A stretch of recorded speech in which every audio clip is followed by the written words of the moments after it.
What's going on, men? This episode was the winner of a recent poll on Patreon. If you're not on Patreon and you're a regular listener, you may want to consider it. Anyway, out of several ideas, this one on criminal mindset was the clear winner. Now, for those who don't cross-pollinate, I do two podcasts.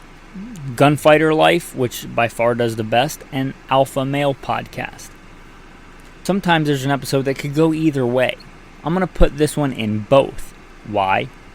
Well, because I'm working two jobs right now, the podcasting being one and a professional gunfighter, private security contractor, whatever you want to call it, as the other. So by God's grace, I'm trying to stay afloat and stay ahead and do a good job at both. So with that, I'll probably put this out on Alpha Male Podcast first. And then since I know not everybody listens to both, I'll put it out later on Gunfighter Life. So a bit of a different intro. Now, why should you care what I have to say on this topic? That's a good question. Not because I have a microphone, not because I have a podcast. First and foremost, I am a Christian. I come at everything, hopefully, from a Christian worldview and a Christian perspective that plays into everything that I do. And this podcast, and this episode in particular, is no different. Also, on today's topic, criminal mindset, I have spent many years in law enforcement. I was LAPD. I worked regular assignments and some more specialized assignments like fugitive recovery. I've worked on some special task forces. I've worked for and with several more, probably than you know exist, three-letter government agencies. All manner of three-letter government agencies. Private security contractor right now for contracting for the feds. You're going to get a lot of time in law enforcement and in the military. You might not think that has anything to do with today's episode, and sometimes it doesn't, right? I don't begrudge a man in uniform fighting to defend his country, just like I hope they don't begrudge me for suiting up and defending my country. However, radical Islamic extremists that want to kill Christians and cut their heads off, I would call that criminal. I would say that's a different level, and I would say they are not deserving of my respect in the same manner as a man who is simply fighting to defend his country, of which I don't begrudge. In a sick, twisted, radical Islamic extremist, and if you don't want to hear the truth, if it's not politically correct, go listen to a bunch of the mainstream media, right? But a radical Islamic extremist that wants to cut somebody's head off on video for entertainment purposes and for sick, disgusting, wrong, false religion and philosophy, that's a criminal.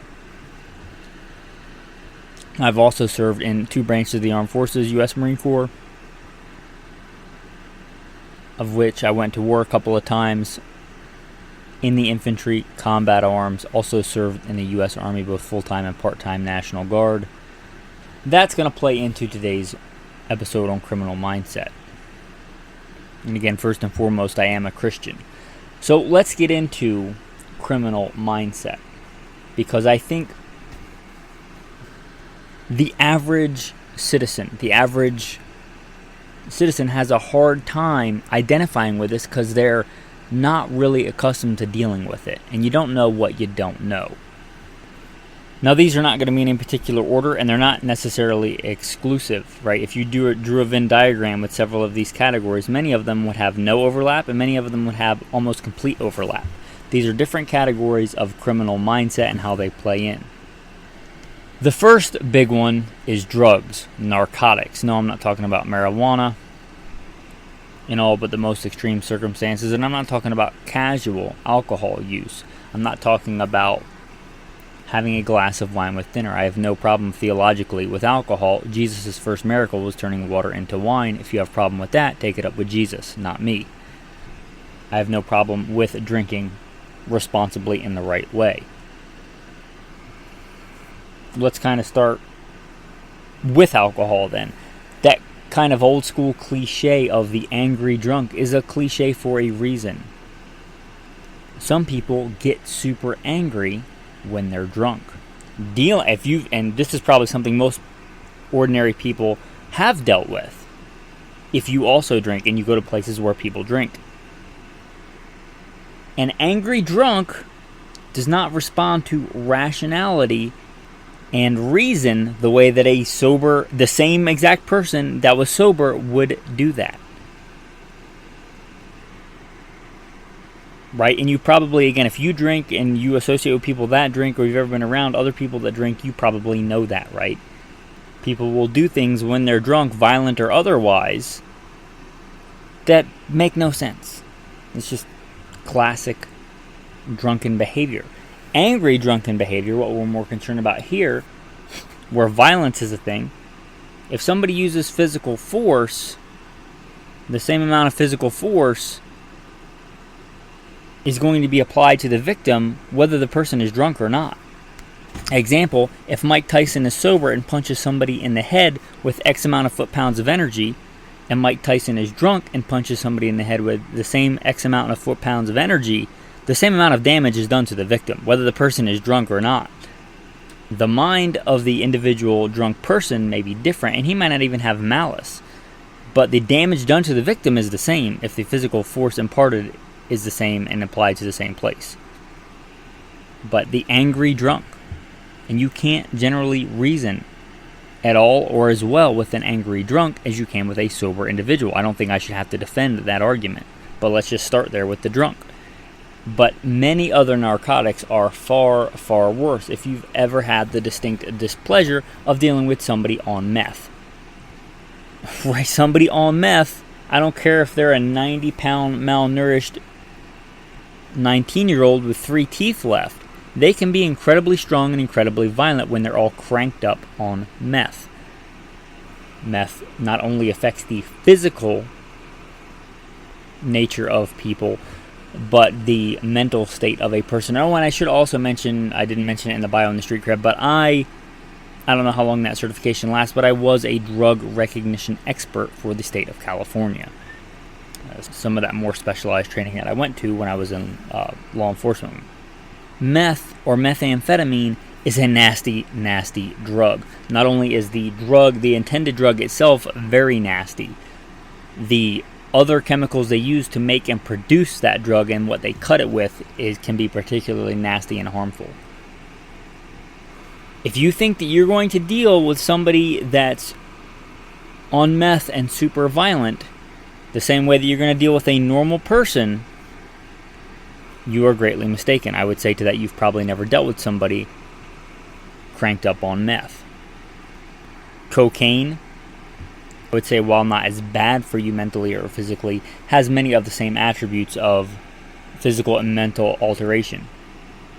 There are many other drugs, most of which are downers, barbiturates, opiates, painkillers. Those things can influence if you're fighting a person that may be on something else or have some other issue that's violent. It generally doesn't make a person violent or irrational, but it can hinder their ability to feel pain, which could be important to you depending on how the scenario plays out.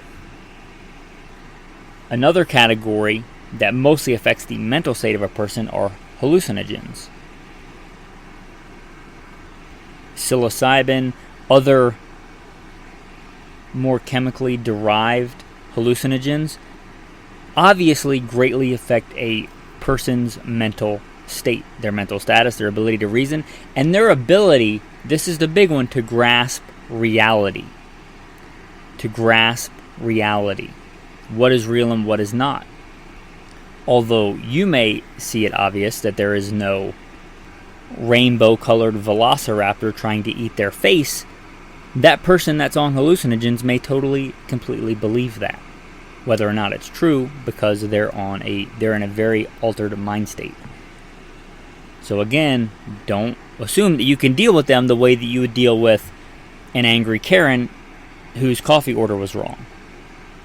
Unless that angry Karen is on psilocybin, right? You can't deal with these people the same way. Even a very difficult person to deal with, in general, if you present them with enough facts and enough consequences, you can reason with said person. These other people in these drug categories, that may happen, but it very well may not, no matter how good you are. I don't care if you're an expert level hostage negotiator, crisis response person. They are not thinking rationally, clearly, or just they may not care, which we'll get into later. So don't think that you can deal with somebody on these substances, on these narcotics, the same way that you could deal with a sober person. Now, I should throw out there, I'm not a doctor. I don't pretend to be one. I don't particularly agree with college and indoctrination. But I'm going to lump these into the category of mental illness and mental conditions. You might argue whether one's a mental condition or a mental illness, or even a physical condition that has some mental bleed over. And an easy one for this, a common one for this, if you've ever had the displeasure of dealing with it and your heart really goes out to these people, but a type, not a type 2, not an overly obese person, but a type 1, an actual diabetic that will die without insulin, if they're low on their insulin and you don't know that person, if you've ever had to deal with that, that's a hard thing to deal with because they're not rational. It's altered their mental state. You can't reason with them, and they can be violent. Again, if somebody that doesn't have their insulin is going into shock and freaking out, and they want to do physical damage to you or a young child or somebody else, they're going to do the same amount of physical damage, even though I would not call that an evil act or malum in se. It still can be very physically damaging, or even to themselves. Right? If somebody off their insulin is irrational and can't see properly and they walk off the top of a building and die, they're still dead, even though they didn't mean to do it. The damage can be the same.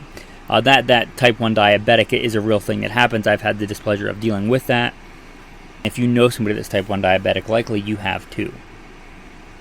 And it's rarely violent, but it certainly can be. And their mindset may not be criminal, but their actions may be just as consequential. How about a psychopath or a sociopath? Somebody that does not, and those are just fancy names, somebody that doesn't have empathy. Somebody that does not give a, those are fancy doctor terms. Those people existed long before some fancy title got put on there. Somebody that doesn't have empathy. Somebody that does not care about you at all. Whether you live or die, whether you're happy or unhappy, whether you're in great physical or mental pain, they don't care. Right? If you're dealing with this kind of person, you're not going to play on their emotions, right? They don't care. If you're talking about a complete psychopath, sociopath, they don't care how you feel. You would care if you were causing somebody great physical pain, but they don't empathize. Like, I will liken it, says, I'm a hunter. I hunt. I kill beasts. I slay them and eat them. And I don't apologize for that. It hurts me greatly when I see an animal suffer. I do everything that I can to ensure a clean kill. It wrenches on my heart when I hear an animal suffer. Somebody without empathy, a psychopath, sociopath, would not care. In fact, they might even get pleasure in the pain of that animal, torturing an animal or a person. That's the difference. I might see the death of that animal as a necessary thing to feed myself and my family, and I'd rather do it and get my hands dirty than pay somebody else to do it and buy it wrapped in cellophane. But somebody like this would actually maybe take pleasure or not even care if an animal were suffering or not. Somebody that does not care about your mental or physical pain or anybody else's mental or physical pain, or somebody that actually takes great joy and pleasure in your physical or mental pain. And sadly, there are people like this. Again, if you want a fancy lawyer term, a doctor term, a sadist. Right? You're not dealing with a sadist the way you would deal with a normal, rational person. You know, saying, oh, please stop to a rational person that hurts, please stop, would generally elicit a certain kind of response from a normal functioning person. It might have the complete opposite effect on a sadist. That might really motivate them to hurt you even more. And this is the sick, twisted mind of these kind of people. So these mental conditions, mental illness. These are by far not the only ones. Another one, and whatever term you want to put on it, but a fancy doctor term would be a paranoid schizophrenic. We talked about people detached from reality. With some people, their mental state, sans drugs, without drugs, is altered. They can't tell the difference between reality and their fantasies in their head. It might be very clear to you and everybody else around you that that person, when they jump off that roof, cannot fly. But that person may completely believe in their head that they can fly. It may be very clear to you that some little girl is not a monster trying to kill that person, but if that woman has a knife and she thinks in her mind that that is a monster trying to kill her and she stabs that little girl, the damage is the same. Now let's talk about real evil. And evil is a real thing. Evil exists. Forget about this garbage New Age philosophy of truth is whatever you want it to be, and truth is transient, your truth and my truth. There is truth. There is absolute truth. There is absolute right and wrong. If you don't like it, go listen to something else. I'm not here to tell you what you want to hear. I'm here to tell you the truth. And the truth is that there is real evil in this world. And if you don't believe that, then you are delusional. There is real evil in this world. There are people who, of their own volition, decide to do evil and act evil, even though they're completely rational, they don't have any mental illness, they're not on drugs, they just decide they want to be evil. They say, I know this thing is wrong, I'm going to do it anyway. That's basically what all sin is. Talking about as far as God's law. Now, there's malum prohibitum and malum in se, things that are wrong by their very nature, and things that are wrong because the government says they're wrong. They're not always the same. Sometimes they are. Real quickly, not to go too far down this rabbit hole. Malum and se, evil by nature. You shall not steal. Stealing is wrong, period. The government also says stealing is wrong. Speed limit is malum prohibitum. They say the speed limit this week is 55. You drive 65. It's wrong because they said it's wrong. It's not actually wrong in and of its nature. If next week they make the speed limit 65 and you drive the same speed on the same road, it's okay. That's malum prohibitum. There's a lot of that. I'm not talking about that. I'm talking about real evil in this world. Sometimes people are just evil and they hurt people and take from people because they want to. They don't have any of these mental conditions. It's not some, these poor, they're victims of whatever. No, they're evil. There is real evil in this world and there are real evil people. And I'm going to smack you in the face with the truth whether you like it or not. There is a spiritual realm and there is real spiritual evil. There are real demons that really exist. I completely believe that.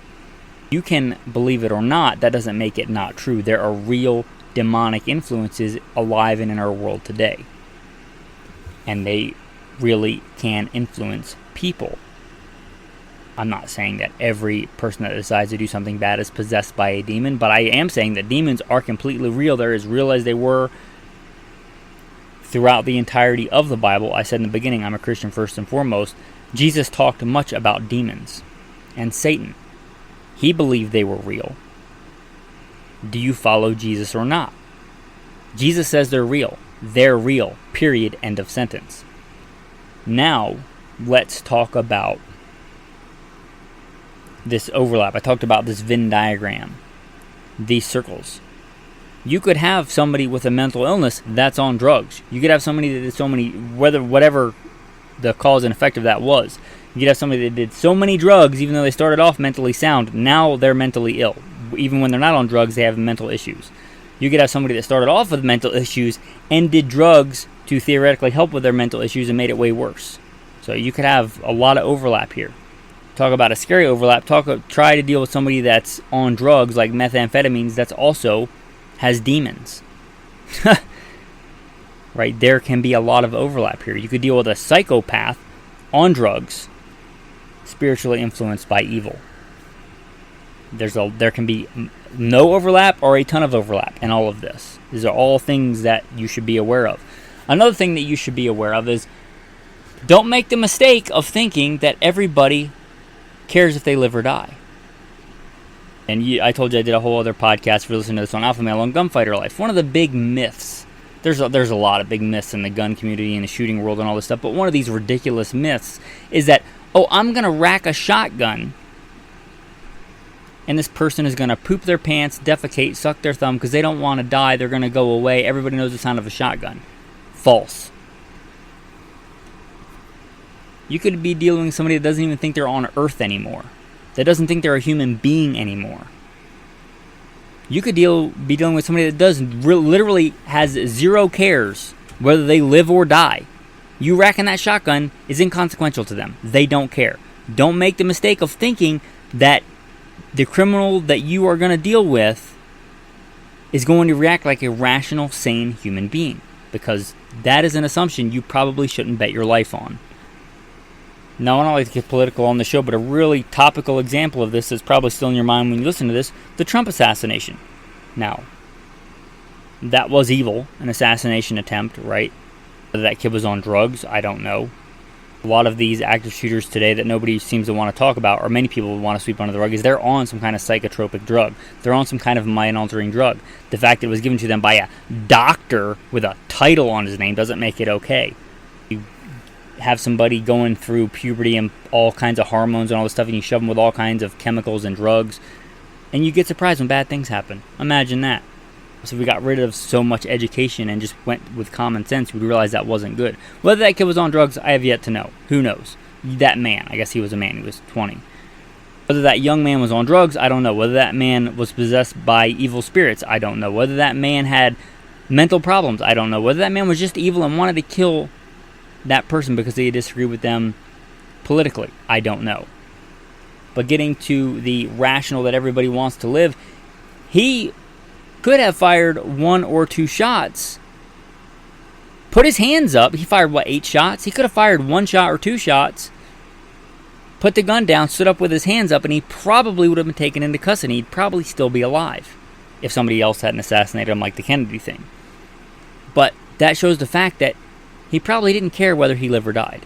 Because if he did, he could have done the same thing, shot once or twice, if his goal was to kill Trump, whether he did or didn't, and put his hands up, and he would have been taken into custody. Don't make the mistake of thinking that everybody cares and is rational and wants to live. So what's the practical application for this? What does this mean for you there, alpha male? Well, a big one is that this is not some TV thing. I don't own a TV. I don't have a TV. I would encourage you not to have TV. But I think a lot of people, sadly, are semi-delusional themselves and thinking that TV land is something different. I am not a big fan of true crime, but I realize that true crime is like a big genre because I see it because I'm a podcaster and there's all these true crime podcasts. Maybe that makes me sick because I've dealt with real crime. But if you think that these things only happen to other people, slap yourself and get out of that. Don't enjoy the pain. Don't be one of those kind of people, but maybe slap yourself awake. One of the things I heard as a cop all the time, so much that I got jaded because of it, was, I never thought it would happen to me. You know that murders happen here all the time, right? Oh, I never thought it would happen to me, or I never thought it would happen to my relative or my loved one.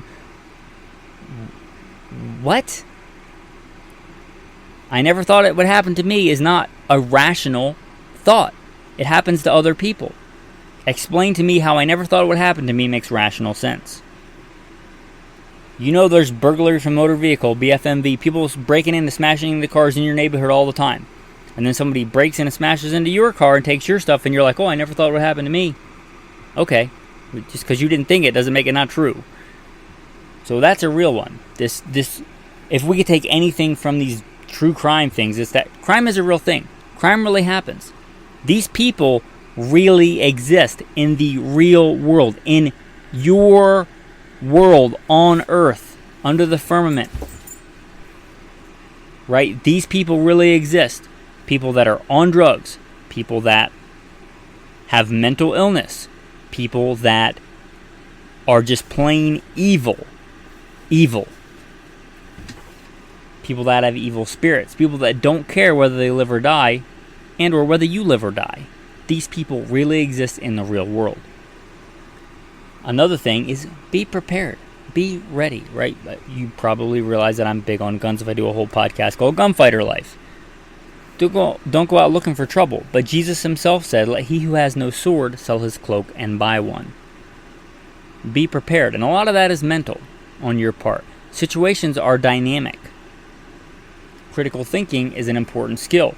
But one of the big reasons for this episode is don't make the mistake of thinking that you can rationally discuss something with people in these kind of mindsets, in these criminal, these kind of people. Don't think that you can rationally discuss something with them. So be as prepared as you can be, both physically and mentally, and above all, spiritually. These bodies that we have in our current form are a temporary dwelling. Remember, I talked about a spiritual realm. The spiritual realm is more permanent than the physical realm. Modern culture and society and science would have you believe that the things that you can see and touch and smell are the most real. But the things that are actually less transient, the things that don't change, are more real. The highest mountain will crumble into the ocean given time. The strongest of steel structures will rust away. The strongest man on the planet will die. Things like truth and mercy and love and the creator of all these things, Almighty God. These things are unchanging. They are the most permanent, the things that you can't tangibly, with your senses, grasp. These things are the most real. So prepare spiritually as well. Your tactical verse of the day from 1 John. By this we know that we love the children of God, when we love God and keep His commandments. For this is the love of God, that we keep His commandments, and His commandments are not burdensome. Some commentary on that. Again, truth is not whatever you want it to be. Good and evil is not whatever you want it to be. We talked about God as unchanging. He is Almighty God. He changes not. He does not change. And that's a good thing, that we serve an Almighty Creator that doesn't change. Culture and society doesn't say what truth is. If culture and society say it's okay for some little kid to cut off their genitals, that doesn't make it okay. That doesn't make it right because culture and society says it's right. How do you love God and love your neighbor? Keep His words. Do what He says. He knows what right and wrong is because He wrote it. He designed it. In the beginning was the Word, and the Word was with God, and the Word was God. How do you know good and evil if you don't know the Word? Read your Bible. Do what it says. And have a blessed day.